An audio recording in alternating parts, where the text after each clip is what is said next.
investigating after a staff member and resident tested positive, with more than 50 others quarantined showing symptoms. Health officials waiting for their test results as Pat Patton worries about his wife. I'm not concerned about myself. It's her that I'm concerned about, because she is kind of sickly. After not being able to reach her for 3 days at the facility, he finally got word from the nursing home that she's not showing any symptoms. Meanwhile, firefighters and police who responded to the nursing home are now in quarantine. 16 college students also being monitored after visiting the facility last week. Their campus shutting down to disinfect. Neighbors who live next door say they are preparing for the worst.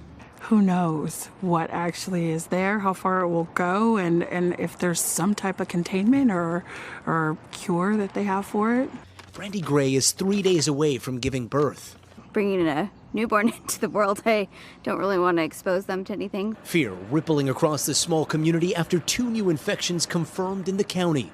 Researchers familiar with the strain of COVID-19 say the virus could have been spreading for nearly 6 weeks in Washington state, with as many as several hundred people currently infected. Now more confirmed cases expected to rise as 75,000 test kits become available.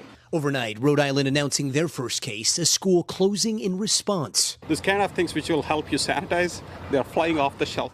While in cities across the country, those worried about a possible pandemic are stocking up. Gotti joins us now from outside that nursing home in Kirkland, Washington. Gotti, have we heard anything more about the patients and the staff there?